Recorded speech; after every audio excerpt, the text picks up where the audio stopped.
The Ephesians were a people that were in the ancient Asia Minor area. It was primarily a city that was Gentiles. The Jews were in Israel and centered around Jerusalem. And as you went away from Jerusalem, you found more and more Gentile people. Now, there would be Jews in the cities, and there were in Ephesus, but most of the population would be Gentiles, worshiping other gods, caught into religious mysticism and caught into rituals that they felt were going to bring them closer to God, but really didn't. And Paul wants to address a community, a Christian community, the church, and tell them about what God has done through Jesus and encourage them to have a deeper level of community and fellowship together. And he reminds them of what Jesus did. And he talks, first of all, at chapter 2, at verses 1 to 10, really describe what happened on a theological level due to sin and how we became separated from God and ultimately separated from one another as well. And he goes into detail about that fall of mankind. But from verse 11, he begins to turn around the story about how God stepped in and intervened. That's why our reading started with the word therefore. Jesus is going to point out here in the Scriptures about what God has done through Jesus Christ's work on the cross.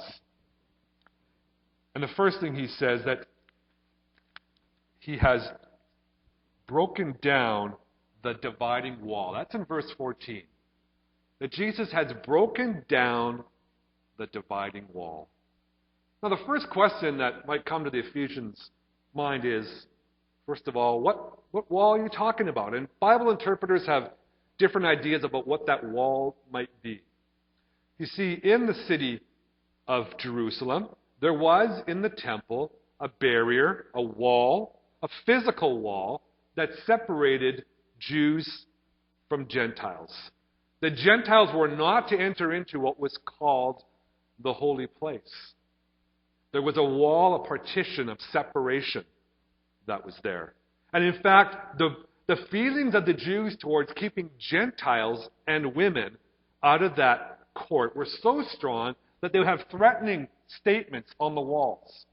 And basically, what in essence that plaque would announce to people is that if you are a Gentile and you are found in this area, you have no one to thank but yourself for the death that will ensue. That's literally what one of the plaques said. You have no one but yourself to thank for the death that's going to... It's a saying you're going to die because you've been into this ground that we don't think you should be in. And in fact, the feelings were actually supported. The Jews had been given permission by the Romans to do such a thing, to execute people who were in that situation. And in fact, Paul had been there in that experience. He had not brought a Gentile into the courts, but the people had thought. It's in Acts chapter 27, I believe. And the people had thought that Paul had brought a Gentile, who actually happened to be from Ephesus, into that inner court. And they were about to kill him for that, until the Roman authorities came and stepped in and protected Paul's life from the execution that was going to happen. It was a serious thing to go over that wall. Now, is that what was meant? It's possible. That imagery, at least, is there. But in terms of interpreting the Bible, a key principle is if something makes sense entirely from the context of that passage you're looking at, that's the best way to understand that passage. So in the context here, it turns out that he elaborates that the law was the thing that was broken down. The law itself was abolished. And so it says here, the first thing that Jesus Christ has done is he's abolished the law of commandments. In context, that's the thing. Maybe the imagery that he's drawing up is the imagery of what the temple was like. Obviously, people knew about that imagery, about that issue in Jerusalem. But Jesus has abolished the law. Now, that is a controversial statement in itself, because that could be misunderstood. Jesus had said in Matthew chapter 5, he hadn't come to abolish the law. So what does it mean if we say that Jesus abolished the law? Well, it needs to be understood that Paul is not saying that the law is gone and that it's of no use to mankind anymore. He is saying that there are two ways in which people can use the law. And the Jews had fallen into one pattern of using the law that was not ever right. And that was to say that the law was the thing that made you right with God. By following the law, you became right with God. Those commandments said that we're right and you Gentiles are not right. And Paul has said that Jesus has abolished anything that gives anybody the impression of that. That is not the case. It never was the case, because the law was given to a faithful people who already knew God, and how they lived out their life came from following the law. But they should never think that it is what makes them holy and the others not. It's faith in Jesus Christ that makes one holy.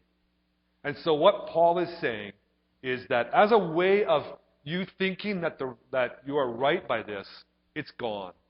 That's abolished. The law is still valid. The law is still a reflection and total statement of God's righteousness and of God's holiness. It still stands in that way. And it still reflects what God wants in our lives. But it's not what makes us right with God. That false use of the law is definitely gone. So Paul has said that Jesus has broken down that barrier. That means that the Jews and the Gentiles have freedom in church. They have equality in church. They are equal before God.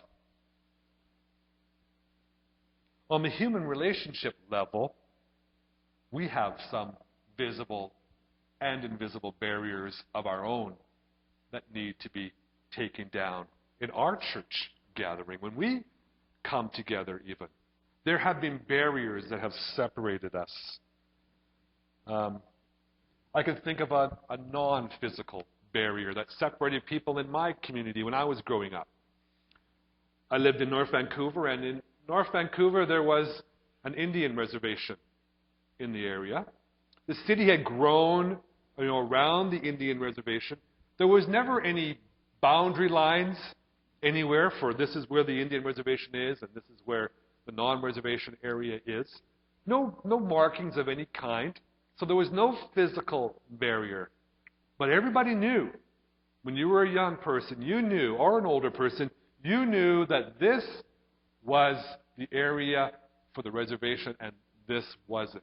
And because of the hostility that was there between Caucasians and natives, that barrier became very clear and very contentious in lives. And I can remember as a kid feeling that tension when we went into a neighborhood that I had a paper route that was on the borderline of the Indian reservation. You made sure that you didn't have to go to the other side of that when you'd be in the reservation area. That's a non-physical barrier, but it reflects the hostility that was there between the different cultures. A barrier had come up, a non-physical one. A more radical non-physical barrier and how it can impact things is, think about Rwanda. Many people have heard the story of the civil war, you might say, the genocide that happened in Rwanda. And that happened because foreign missionaries had come into the country and they wanted to have a census of the different peoples that were there, different people groups of the Africans that were living in the country. And they had decided that the ones who had 10 or more cows or had longer noses would be called the Tutu.